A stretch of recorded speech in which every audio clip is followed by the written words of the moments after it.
Algunas escenas de este programa han sido recreadas. Durante 30 años, Vincent Gigante vagó por las calles de la Villa Greenwich de Nueva York, vestido con una bata de baño estropeada, murmurando sin parar para sí mismo.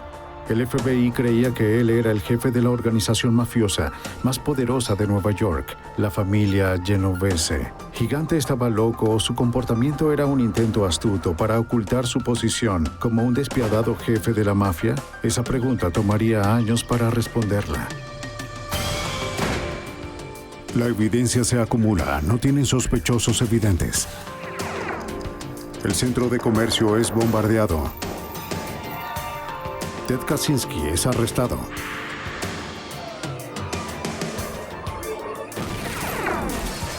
Fugitivo a un prófugo. Los archivos del FBI.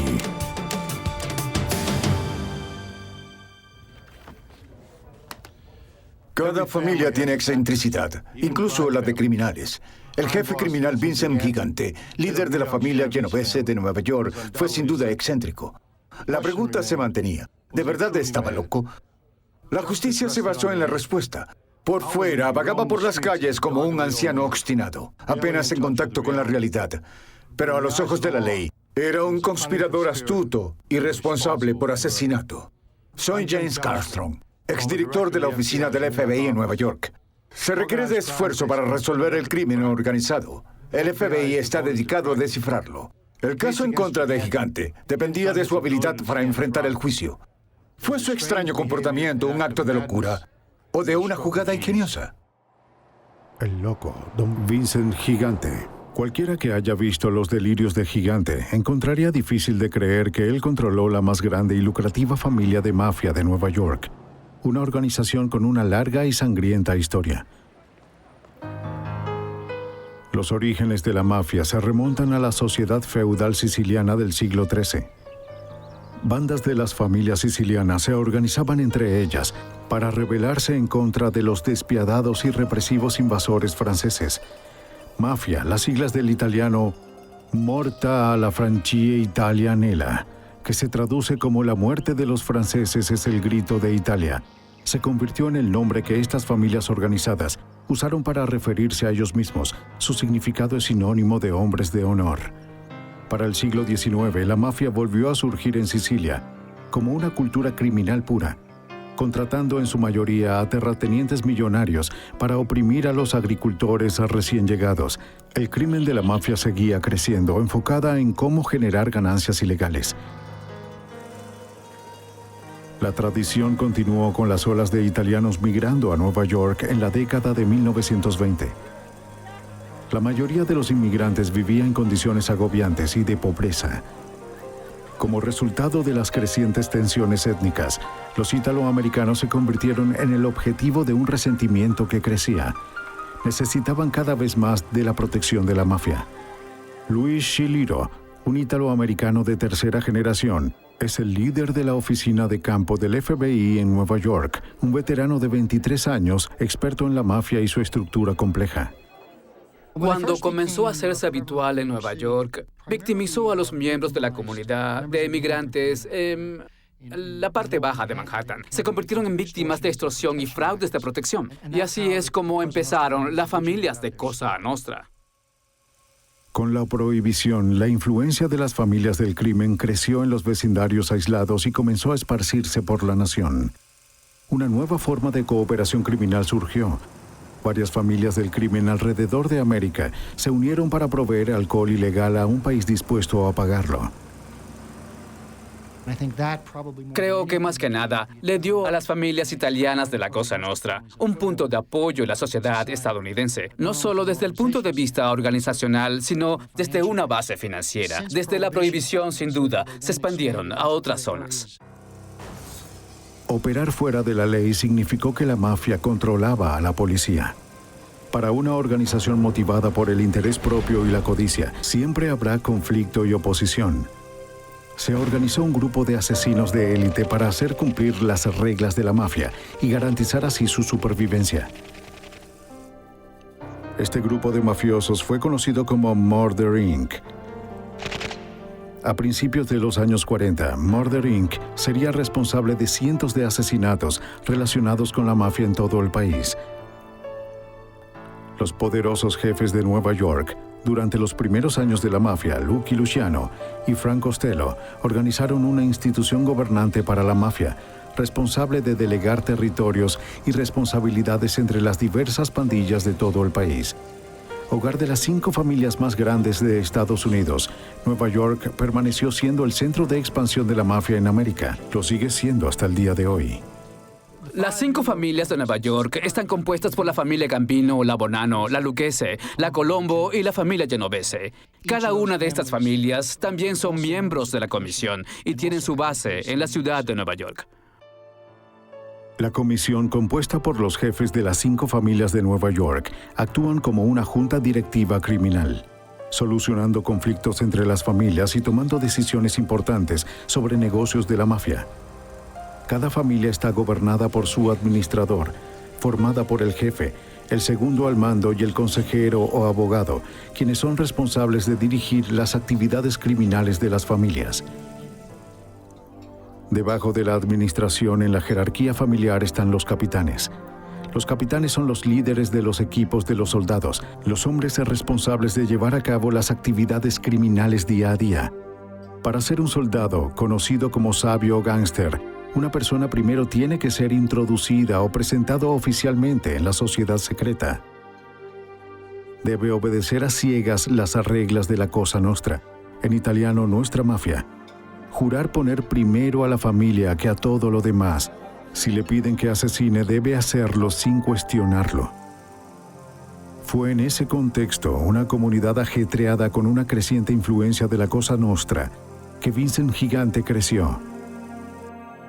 Sus padres vinieron de Nápoles y se establecieron en la parte baja de Manhattan. Vincent terminó el 8º grado y comenzó la escuela vocacional, pero abandonó pronto. En menos de 10 años, Gigante se convirtió en un mafioso de la familia del crimen genovese. La carrera criminal de Vincent Gigante abarcó un momento agitado en la historia de la mafia estadounidense. La mafia había expandido su alcance hacia negocios legítimos. Las diversas familias luchaban por el control. En las guerras territoriales, la violencia era a menudo quien decidía. La familia a la que se unió Gigante estaba inmersa en los orígenes de Cosa Nostra en los Estados Unidos. El famoso Charles Lucky Luciano, responsable de organizar y estructurar la mafia estadounidense, fue el primer jefe de la familia hasta que fue encarcelado en 1936. Como resultado, el administrador familiar de Luciano, Frank Costello, apodado primer ministro de la mafia, y Vito Genovese, lucharon por el control de la familia. Costello ganó, pero Vito Genovese comenzó a planear la toma del control. Un Vincent Gigante joven ganó popularidad como un mafioso en 1957, cuando intentó asesinar a Frank Costello. Dentro de la mafia se creía que Vito Genovese había ordenado el golpe para deshacerse de su rival. La bala de Gigante rozó la cabeza de Costello, pero al parecer Costello entendió el mensaje. Poco después del tiroteo anunció que se retiraba. Ahora Vito Genovese era el jefe de la mafia que tomaría su nombre. Gigante fue arrestado por intento de asesinato y llevado a juicio, pero el caso fue anulado por falta de un testigo.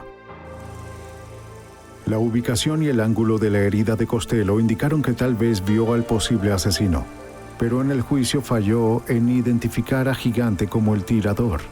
Incluso para un jefe expulsado, el juramento de silencio seguía siendo sagrado. Gigante continuó haciendo dinero para la familia Genovese a través de empresas ilegales. 2 años después del fallido intento de asesinato, fue arrestado y condenado por violaciones de narcóticos. Recibió una sentencia de 7 años. Se espera que los mafiosos acusados cumplan su condena y permanezcan en silencio. Si Gigante cumplía su tiempo y mantenía la boca cerrada, sería recompensado después de su liberación. Ya quedaba de parte de Gigante descubrir cómo evitar futuros arrestos. Era un prisionero modelo, aseado, educado y dispuesto a aceptar cualquier trabajo.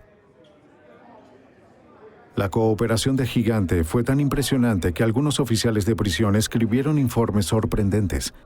Fue liberado temprano por buena conducta de la Penitenciaría Federal de Lewisburg cuando tenía 35 años. Gigante luego idearía un plan que evitaría su regreso a la prisión para siempre. No quería dejar su vida de mafioso o renunciar a su oportunidad de convertirse en jefe de la familia. Después de su liberación en 1964, el comportamiento público de Gigante comenzó a cambiar. Su presencia comenzó a notarse muy seguido en las calles de la villa Greenwich. Se podía encontrar a Gigante vagando por el vecindario, aparentando estar desorientado y mentalmente inestable. Poco después de salir de prisión, Gigante se enteró de una investigación policial sobre su asociación con mafiosos conocidos. En 1969 fue acusado de intentar sobornar a policías de Nueva Jersey. Al parecer, les ofreció dinero a cambio de información sobre la vigilancia y las investigaciones en curso sobre la familia Genovese. Ahora, a casi 40 años de edad, su discapacidad mental regresó y se registró por primera vez en un hospital psiquiátrico. Para respaldar su historia, Gigante y sus familiares comenzaron a revisar su historial médico. Mientras Gigante estaba en Lewisburg, se le pidió a su madre que completara un historial familiar detallado. Ella dijo que Vincent era un niño saludable y feliz. Solo notó un impedimento del habla y un problema en el corazón. Fue boxeador, pero nunca tuvo una lesión grave.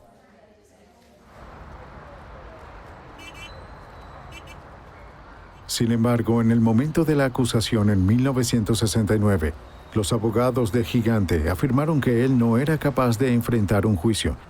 De pronto su familia recordó una serie de problemas mentales. Le había dado un fuerte enfado, tenía una fobia por la oscuridad, había faltado a la escuela. En algún momento fue obeso y tuvo problemas de aprendizaje. El argumento de la incompetencia funcionó. Gigante nunca fue juzgado por los cargos de soborno en 1969. Ese mismo año, el jefe de Gigante, Vito Genovese, murió de un infarto mientras cumplía sentencia en prisión por narcóticos. En la siguiente década, la familia Genovese era tan reservada que para la fuerza policial era difícil decir con exactitud quién era el jefe. Incluso si el FBI identificaba el líder de la mafia Genovese, presentar una demanda contra ellos era otra historia. Los testigos eran difíciles de encontrar. Los mafiosos que violaban el juramento sagrado enfrentaban una muerte segura. Lo mejor que podía hacer el FBI era ir tras crímenes concretos. No existían leyes centradas en derrocar a toda la familia criminal. Como Gigante estaba ascendiendo en la familia, el gobierno federal trató de facilitarle un poco el trabajo al FBI. En 1970, el Congreso aprobó la Ley Federal contra la Extorsión Criminal y las organizaciones corruptas, mejor conocida como la Ley RICO. La ley contra el crimen organizado nos permite considerar a la familia como una empresa criminal y atacarla como un acto criminal. Esto resulta mucho más efectivo si recordamos los años 70 a los 80, en términos de acusar a toda la familia y a toda la jerarquía de esa familia. La ley RICO requiere que el gobierno demuestre que las familias mafiosas son en cierta forma empresas delictivas. Debe demostrar que los crímenes cometidos por el jefe y por los miembros de su familia están comprometidos a expandir la empresa delictiva o a aumentar la posición de un miembro de la familia dentro de esa empresa. Para acabar con éxito con una familia, el gobierno tiene que demostrar que se ha cometido cualquiera de los actos criminales que van desde el crimen organizado y la extorsión hasta el asesinato. Para el año 1979, equipados con la legislación federal dirigida al crimen organizado, el FBI designó equipos para centrar las investigaciones en las 5 familias principales. El escuadrón Genovese del FBI se enteró de que Vincent Gigante estaba ascendiendo en la familia. El agente especial Richard Rudolph fue asignado para investigar a la familia mafiosa Genovese. A través de los informantes y otras agencias policiales que intercambiaban información, descubrimos que el señor Gigante era una persona muy respetada en la familia criminal Genovese, que operaba en la zona baja de Manhattan. por ser una persona que gozaba de mucho respeto dentro de la familia, comenzamos a vigilar al señor Gigante. Con el FBI construyendo su arsenal contra el crimen organizado, el juego del gato y el ratón de Gigante aumentó. Intensificó su espectáculo de trastorno mental. Finalizando los años 70 y comenzando los años 80, fue admitido 5 veces más para recibir un tratamiento psiquiátrico. El FBI siguió vigilando a Gigante. Los agentes se dieron cuenta de que frecuentaba el Club Triángulo Social, un lugar de reunión para las figuras criminales genovesas. Se le podría encontrar allí casi a diario. Él vivió en el vecindario. Se le podía encontrar allí en las tardes y en las primeras horas de la mañana. Y las personas iban a verlo en lugar de ir él a ver a otras personas. Aunque la asociación de Gigante con la familia genovese parecía segura para los investigadores, la familia y los médicos a menudo le decían a los investigadores que él no era tan conocido. Decían que todo su mundo estaba limitado al vecindario donde vivía y la iglesia a la que iba con su madre, que era poco funcional en casa y que no se podía cuidar por sí solo. Pero con cada día que pasaba, el FBI y la policía de Nueva York veían a un Vincent Gigante distinto. A principios de los años 80, la mafia en el noreste atravesó un momento muy agitado con muchos asesinatos. Conflictos internos dentro de la familia resultaron en una serie de asesinatos. El FBI sospechó que Gigante fue el responsable de estas ejecuciones, sobre todo aquellas destinadas al castigo por quebrar las reglas de Cosa Nostra. Gigante era conocido por ser un tradicionalista. Quería que se obedecieran las leyes y cuando se rompían, el castigo de seguro llegaría.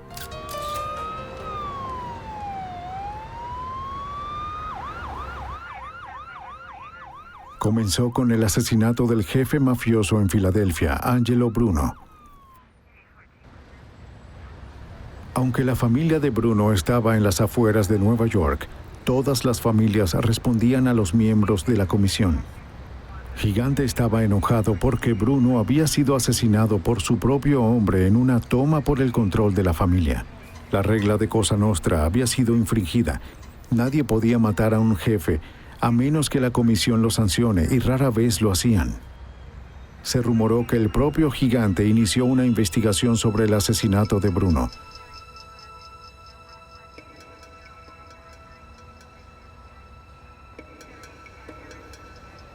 El castigo fue rápido.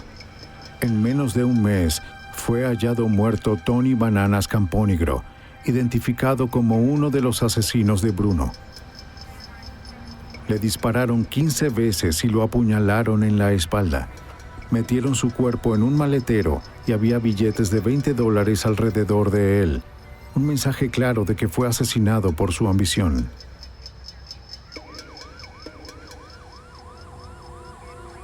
El mismo día se halló otro cuerpo, esta vez de Fred Salerno, muerto por heridas de bala y arrojado en un terreno abandonado. Al parecer, él también participó en el asesinato de Bruno.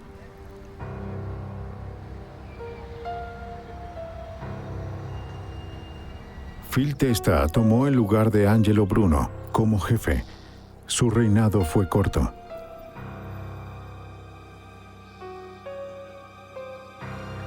Casi un año después de la ejecución de Bruno, Testa estalló por los aires entrando a su hogar.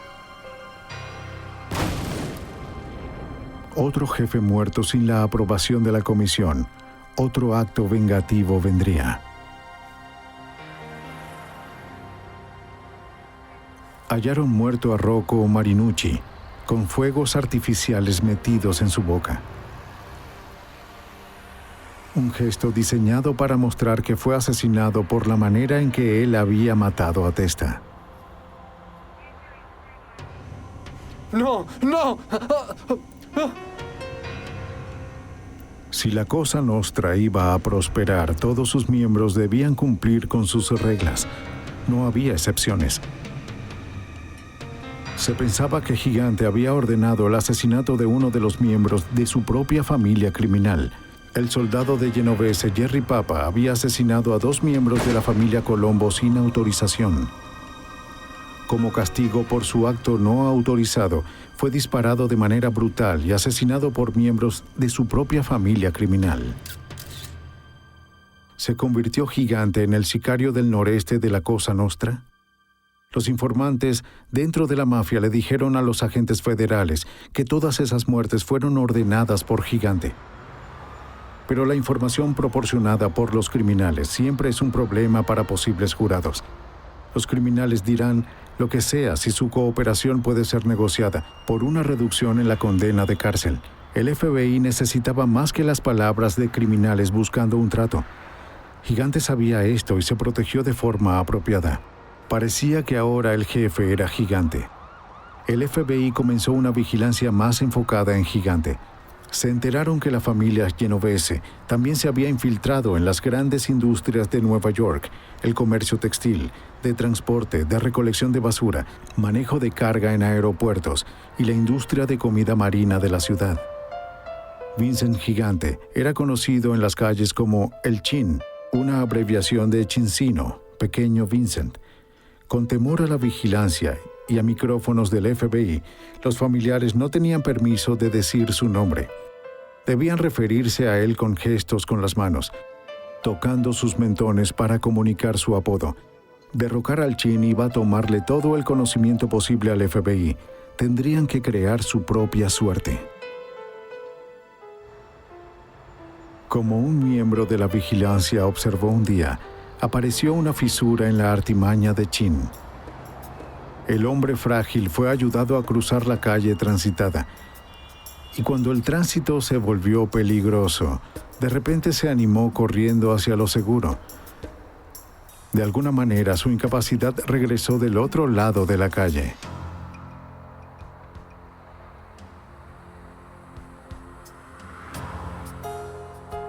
Estaba claro que había 2 gigantes, el afectado mentalmente expuesto al público y el jefe audaz de la administración genovese. Pronto el FBI descubriría a un tercero.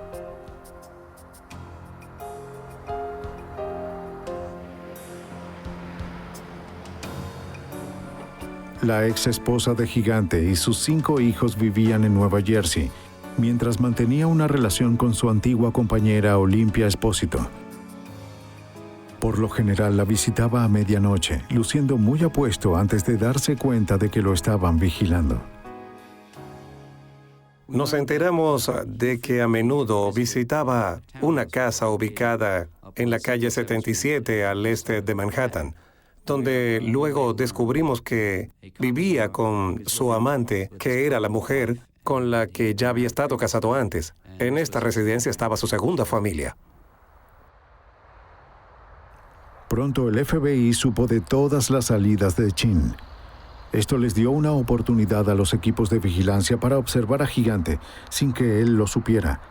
Se produjo un gran avance cuando el miembro de la unidad del crimen organizado de la policía de Nueva York, el detective Tom Bruno, fue capaz de tomar fotografías de algunas de las actividades de Gigante.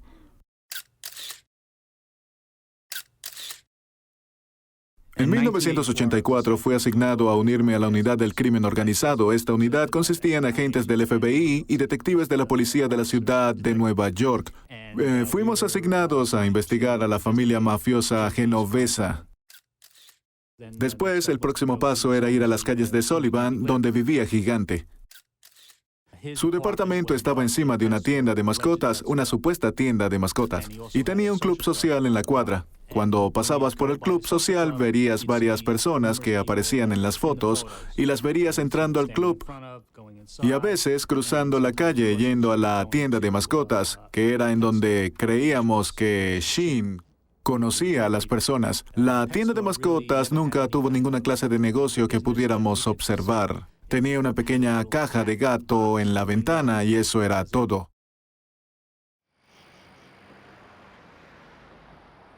A menudo se observaba a Gigante actuando normal cuando no estaba consciente de que lo estaban observando.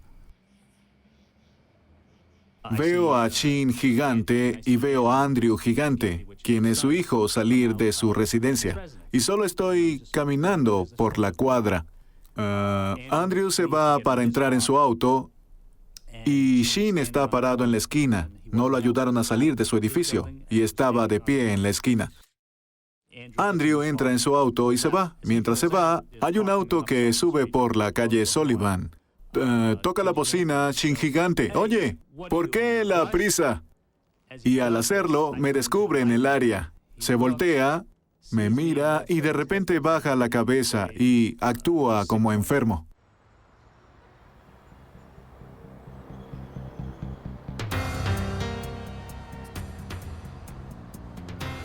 La vigilancia del detective Bruno produjo otro descubrimiento exitoso. El FBI logró alquilar un departamento cerca de la casa de la compañera de Gigante, la señora Espósito. Un agente saldría por la parte de atrás del departamento alquilado y se ubicaría a unos 15 metros de la casa de la señora Espósito. Desde allí, la señora Espósito y Gigante podían ser vistos de vez en cuando. Un agente observó a la pareja por 4 meses entre la medianoche y las 2 de la mañana. El asistente del abogado Andrew Weisman, quien luego tendría que probar la capacidad de Gigante de estar en un tribunal, fue complacido con las observaciones del agente. Y de repente, cuando estuvo dentro de un lugar donde no sabía que estaba siendo observado, hizo las cosas habituales que cualquiera de nosotros haría. De hecho, lo que era inusual en la vigilancia era que no había nada extraño en él. Era normal. Estaba hablando con la gente, estaba contando dinero. Nunca usó una bata de baño de mala calidad. En efecto, la única vez que se le vio en bata de baño, como era de esperar, fue cuando salía de la ducha, se ponía una bata de baño bonita de Brooks Brothers, que no se parecía en nada a la bata de baño que se ponía cuando estaba en la calle. Se hizo bastante obvio para las personas que realizaban la vigilancia que él estaba haciendo un gran esfuerzo para dar una apariencia que era falsa al público y que no era la forma en la que se comportaba en la vida real. Los investigadores continuaron observando el comportamiento extraño de Gigante. Pero las fotos son solo un enlace para demostrar la actividad delictiva. Los investigadores necesitaban pruebas sólidas para corroborar lo que sugerían las fotos, que en verdad Gigante era el jefe. Una conversación grabada entre los miembros Genovese dio más pruebas a los investigadores de la posición de Gigante en la familia.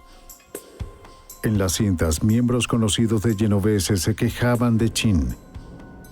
El asistente del abogado George Stambulidis revisó estas cintas para ayudar a armar un caso contra Gigante. A menudo está eligiendo a sus hombres, intentando siempre hacerle muchas preguntas, presionándolos o interrogándolos sobre en qué estaban involucrados. Siempre está buscando obtener dinero de ellos o dinero de alguno de los proyectos y cómo lo consiguió. Y cuánto dinero haría de las apuestas en el Club Social Triángulo y cosas así. Mientras Gigante gestionaba con detenimiento los asuntos internos de su familia, los periódicos comenzaron a llamarlo Odd Father. Se registraba una vez al año en un hospital, a lo que sus colegas de la mafia se referían de forma sarcástica como ajustes, para que tuviera un registro que probara que tenía algo o daba la impresión de que tenía algún problema mental. Y con la ayuda de las personas que lo rodeaban y de sus familiares, pudo desarrollar este papel dando la impresión a cualquiera que revisara los registros médicos de que aquí hay alguien que año tras año estaba siendo tratado por alguna clase de enfermedad mental. Gigante sabía cómo protegerse, tanto pública como privadamente. El señor Gigante fue muy astuto en la forma en que manejó los negocios y limitó sus contactos con los familiares si hubiera mensajes o temas para discutir sobre actividades ilegales llevadas a cabo por la familia Genovese. Serían mensajes transmitidos de forma inmediata a las personas que lo rodeaban. El acceso a él fue muy limitado. Si la otra familia quisiera reunirse con él, lo más probable es que tengan que enviar un mensaje. Gigante evitó las reuniones pequeñas o las reuniones más formales realizadas por otros jefes de las familias. Iría a las reuniones cuando los negocios demandasen su presencia. Él y su visitante caminaban por las calles del vecindario, asegurándose de que los micrófonos no captasen ninguna conversación incriminatoria.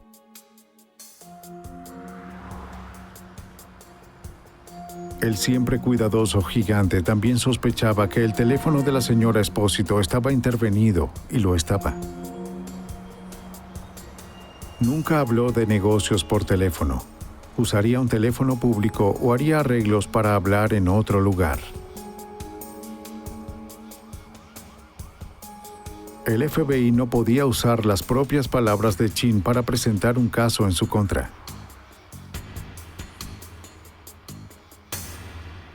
Otros mafiosos no eran tan inteligentes. Las sofisticadas operaciones de espionaje permitían al FBI registrar una gran cantidad de otros negocios de la familia en la cinta. A principios de 1985, el Departamento de Justicia estaba atacando a varias figuras de alto nivel del crimen organizado. La mayoría fueron acusados bajo la ley RICO. Aunque RICO había existido desde principios de los años 70, ahora es que se recibía su primera prueba real. Dos de los hombres de Gigante habían entendido que pronto los jefes de las familias Gambino y Lucchese serían arrestados. Se preguntaban si Chin era vulnerable. Uno comentó que si lo arrestan, todos esos años en el manicomio serían en vano. El 19 de febrero, varios jefes mafiosos fueron arrestados. Al día siguiente, Vincent Gigante ingresó en el hospital y permaneció una semana. Evitó con éxito la acusación contra los jefes de Nueva York. Entre los arrestados estaba Paul Castellano, líder de la familia mafiosa Gambino. Los fiscales nunca lo llevaron a juicio. Fue asesinado antes de que tuvieran la oportunidad. Según los estándares de la Cosa Nostra, los asesinatos no aprobados por el jefe de los Gambino, Paul Castellano, y su segundo al mando, Tony Bilotti, eran imperdonables. Aunque John Gotti, un capitán de la familia Gambino, actuó conmocionado por la muerte de Castellano, se pensaba que él fue el responsable. A las 2 semanas de los asesinatos, Gotti había asumido en público el cargo de jefe. Vincent Gigante emitió una advertencia sutil a Gotti. Sin mencionar nombres, le dijo a Gotti que el asesino tendría que pagar. Le tomó 2 años, pero en 1987, Gigante actuó para vengar el asesinato de su amigo y compañero en el negocio de la mafia. A través de su consejero Bobby Manna y algunos miembros de la familia Lucchese, Gigante conspiró para matar a Gotti. La reunión de planificación fue interceptada en un restaurante de Nueva Jersey, y debido a esto, el FBI salvó la vida de John Gotti. Si los agentes interceptaban información de un plan de asesinato, la ley les exige que intenten evitar el asesinato.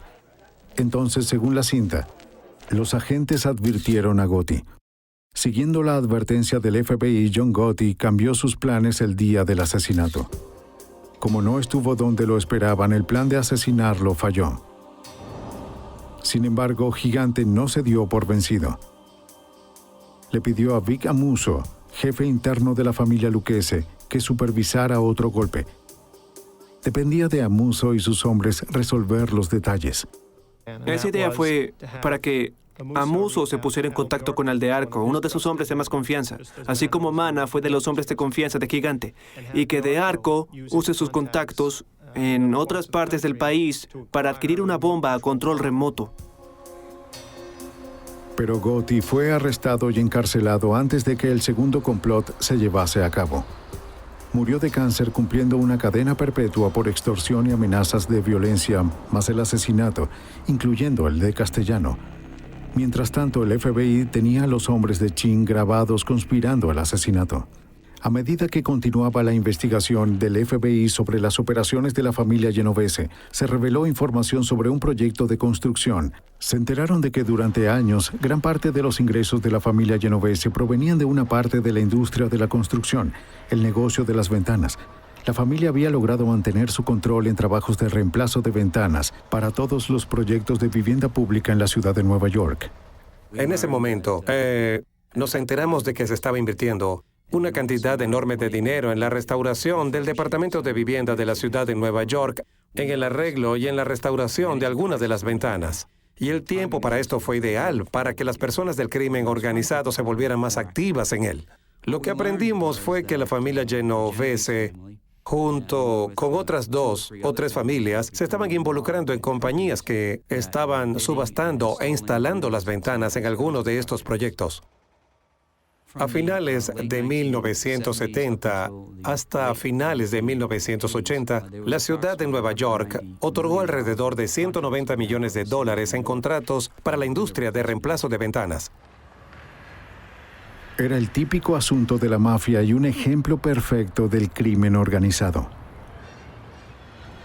La mafia se apoderó de una industria excluyendo negocios legítimos. Los funcionarios del sindicato estaban corruptos, en este caso el local de herrería 580. Las ofertas se manipularon y las compañías o los trabajadores que intentaban cumplir las reglas perdieron. Durante años, las familias Lucchese y Genovese operaron sus proyectos de construcción de forma autónoma. A principios de los años 80 se dieron cuenta de que una asociación sería mucho más beneficiosa. Para ese entonces, la familia Lucchese tenía un control fuerte del local 580 y la familia Genovese había corrompido a varios contratistas. Cooperaron porque significaba más negocios. Al utilizar el local 580 como un medio, pudieron excluir a varios contratistas de la entrada y licitación de alguno de estos proyectos. Y en esencia, creó como un monopolio para ellos mismos. En casi todos los trabajos del Departamento de Vivienda de la ciudad y en gran parte de la construcción nueva de la ciudad, los contratistas e instaladores Genovese pagaron $2 por una ventana, $1 para la familia Lucchese, 25 centavos para el recaudador y 75 centavos para el jefe, por la importancia de la familia en el manejo del sindicato. El otro $1 fue para los funcionarios corruptos del sindicato que ignoraban los sucesos, mientras los trabajos pasaban a los trabajadores no sindicalizados. El no cooperar conllevaba una pena de violencia. A finales de los años 80, un delegado sindicalista de carpintería tuvo sus 2 piernas rotas por hombres de Genovese por negarse a cooperar, aunque sostuvo que no pudo ver bien a sus atacantes. Y en 1992, un delegado del local 580 recibió un disparo y murió cuando salía de su casa en Long Island, debido a un desacuerdo con sus contratos con la Cosa Nostra. El acuerdo entre las familias Lucchese y Genovese funcionaba muy bien. Eso fue hasta que Peter Savino fue persuadido de usar un micrófono. Savino era un soldado genovese y un hombre clave para el negocio de las ventanas. Construimos un caso sobre él, un caso de asesinato, y fue lo suficientemente convincente que se percató cómo muchas de estas personas que no querían morir en la cárcel. Entonces, ¿qué hizo? Decidió cooperar y durante un periodo de 18 meses se hicieron grabaciones en cinta de personas de la familia Genovese y personas de la familia Lucchese que operan en este plan.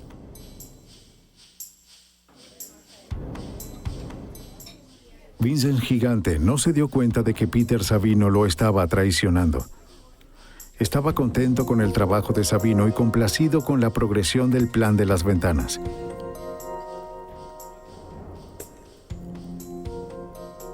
Savino mantuvo un registro del dinero, manejó los contratos, supervisó las ofertas, arregló los pagos.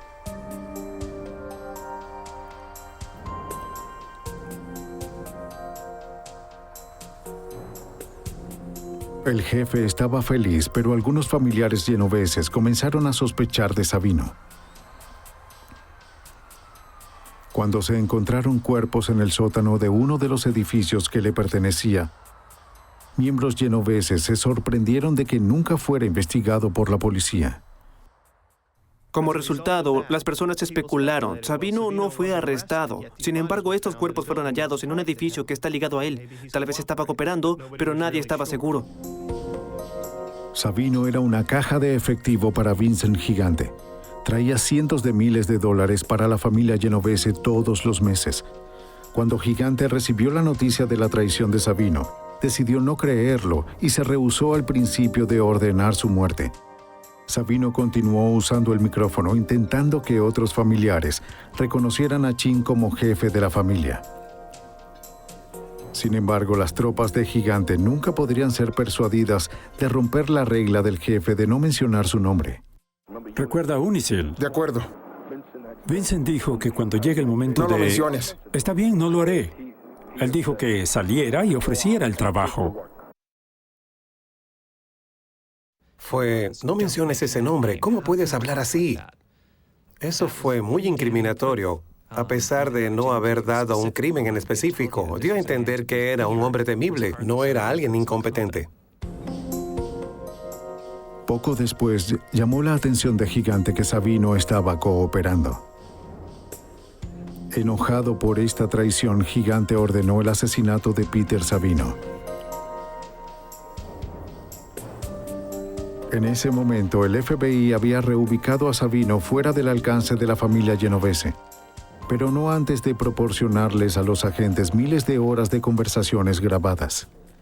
El señor Sabino también estuvo en condiciones de brindarnos los aspectos históricos de cómo se desarrolló este plan, su relación con los líderes de las familias mafiosas Lucchese y Genovese, y cuál fue su participación en este asunto. El señor Sabino también pudo decirnos cómo los diversos miembros de todas estas familias interactuaron con el local 580, que se utilizó como el medio para que el plan funcione. El FBI estaba empleando con éxito las leyes RICO para derrocar a los jefes más poderosos de Nueva York. Como resultado, los familiares de alto rango vieron que su única forma de evitar condenas largas en prisión era cooperando. Entre ellos estaba el jefe de la familia Gambino, Salvatore Sammy el Toro Gravano. Al fin, Gigante fue arrestado y acusado bajo las leyes de RICO por ordenar el asesinato de 6 personas, conspirar para matar a otros 3 y al menos 24 cargos de crimen organizado. En resumen, Gigante fue acusado de ser el jefe mafioso de la familia Genovese. Pero Gigante tenía para recurrir a su historia de enfermedad mental. El señor Gigante fue acusado de manera formal en mayo de 1990. Y la segunda ocasión formal fue presentada contra él en junio de 1993. El caso contra el señor Gigante era inusual. Fue a juicio en junio de 1997. El problema era que los tribunales tenían el asunto de si estaba apto para enfrentar juicio o no. Ese asunto se resolvió al fin en 1996. 7 años después de su arresto, un jefe del Distrito Federal declaró a Vincent Gigante apto para enfrentar un juicio. Vincent el Chin Gigante tenía 69 años cuando un jurado lo condenó por conspirar para matar a 3 personas de la mafia, incluyendo a Gotti y a Sabino. También fue declarado culpable de conspirar por extorsión y pago de sindicatos en el proyecto de reemplazo de ventanas. Pero los miembros del jurado fallaron en condenarlo por los cargos de ordenar de forma directa 6 asesinatos. Ahora que Gigante fue condenado, sus abogados defensores argumentaron que no estaba apto para ser sentenciado. Afirmaron que era demasiado viejo, demasiado frágil y mentalmente incompetente para entender el castigo. Mientras esperaba la sentencia, Gigante fue confinado a un hospital de la prisión y examinado por varios médicos. Gigante recibió varios análisis TEP, un procedimiento que usa un marcador radioactivo para medir la química cerebral. Un análisis de 1991 con resultados normales se descubrió luego de que era muy defectuoso para usarla en el diagnóstico. Un análisis en 1993 mostró algunas anormalidades. Pero al menos un experto, el Dr. Jonathan Brody, juzgó estas anormalidades como no consistentes con la demencia. El Dr. Brody es un psiquiatra asistente en el Hospital Bellevue de Nueva York. También conduce investigaciones sobre esquizofrenia. Para el momento del análisis, el señor Gigante tomaba medicamentos que afectan el cerebro. Y porque lo afecta la química del cerebro. Y la química del cerebro es de lo que se trata un análisis TEP. Gigante estaba tomando un medicamento antipsicótico, un antidepresivo, un tranquilizante suave y pastillas para dormir. Por lo tanto, el Dr. Brody se mostró escéptico sobre el análisis TEP, pero aún tenía que examinar al paciente. Y cuando los tres entramos al cuarto de observación, la sala de examinación a donde lo llevaron, estaba sorprendido por su apariencia, lo cual me había hecho pensar, Dios mío, en verdad está enfermo. Me perdí el tren, está muy enfermo realmente. Entró usando una bata de baño, arrastraba los pies, murmuraba, estaba haciendo ilusiones a Dios. Pero a medida que avanzaba el examen, algunas de las acciones de Gigante comenzaron a generar dudas. Pero una de las cosas que me impactó fue que no lo noté en el momento, pero sí unos segundos más tarde. Fue cuando extendí mi mano para que él la tomara y no la tomó. Y ese es un comportamiento automático. Extiendes tu mano y tu peor enemigo extiende sus manos hacia ti y tiendes a tomarla. ¿Qué hay de esta? Cuando se le preguntó a Gigante el nombre de sus hijos, él no sabía. Cuando se le preguntó dónde vivía, él no sabía. Y aún así, estas son cosas que las personas tienden a no olvidar. El cerebro y la demencia tienden a trabajar el proceso de contabilizar. El último sale primero. Así la memoria reciente se pierde y por eso las personas dementes a menudo recuerdan muy bien eventos de hace mucho tiempo, incluso si no pueden recordar los eventos recientes. Bueno, él no fue consistente con eso. De hecho, le preguntaron quién era el presidente de los Estados Unidos, una pregunta normal sobre la evaluación del estado mental psiquiátrico. Se rascó la cabeza y pareció perplejo y dijo, ¿de verdad debería saber esa respuesta? Está en algún lado. Se le hicieron más preguntas y él dijo, ¿debería saber eso? Y finalmente dijo, Bush, George Bush. Me senté y pensé, vaya, recordó la pregunta. Lo sorprendente no fue que la respuesta fuera incorrecta. Lo sorprendente fue que recordó la pregunta a pesar de todas las demás. Y hubo otras señales de alarma. Parecía entender conceptos abstractos. El Dr. Brody le preguntó a Gigante si estaba orgulloso de sus hijos. El orgullo es una noción abstracta. Y su respuesta fue, sí, todos están trabajando. Trabajos legítimos. Legitimidad, bueno, eso ni siquiera era una pregunta. Legítimo significa otra cosa que pudo abstraer de la pregunta. Alguna referencia con respecto a la pregunta en sí misma. Y la conciencia de una distinción entre legitimidad e ilegitimidad. Y teníamos a un hombre que no sabía qué mes era. Ni siquiera sabía si estaba en un hospital. No.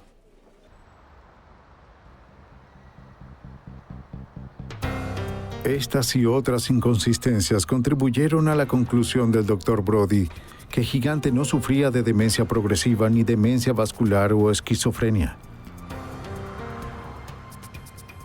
Los guardias asignados para vigilar a Gigante durante la hospitalización previa a la sentencia también encontraron que su comportamiento era normal.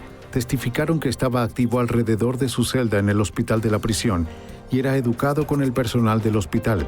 No necesitaba ayuda para ducharse, arreglarse o alimentarse. Todos los abogados presentaron declaraciones juradas de que no podían comunicarse con Vincent Gigante. Bien, cuando estaba en la prisión, logró hablar con los consejeros de la prisión.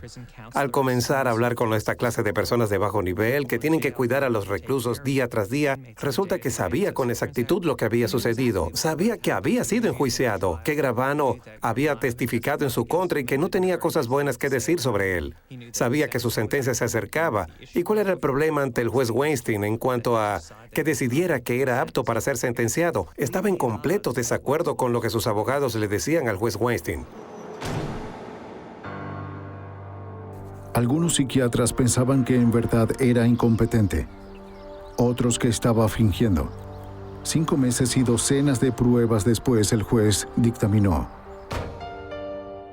El juez dijo, en resumen, la capacidad cognitiva y emocional del acusado y sus habilidades de comunicación son equivalentes a otros acusados de 69 años con poca educación. Ninguna alucinación interfiere con sus habilidades de participar en la sentencia. Entiende los fundamentos de la ley y el procedimiento penal. Está fingiendo de forma deliberada una enfermedad mental para evitar el castigo que teme. El acusado está apto para ser sentenciado y cumplir un término apropiado en prisión.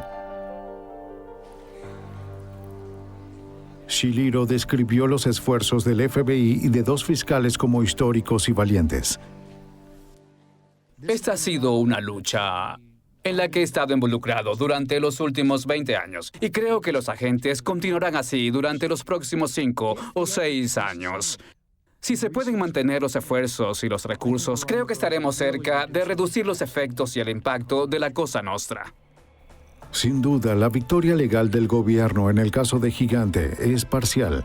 Después de todo, el jurado falló en condenarlo por los 6 cargos de asesinato. Fue sentenciado en un principio a 12 años. En 2003 se declaró culpable por obstrucción a la ley y se ganó 3 años más. Al final en la corte admitió que había fingido demencia todo ese tiempo.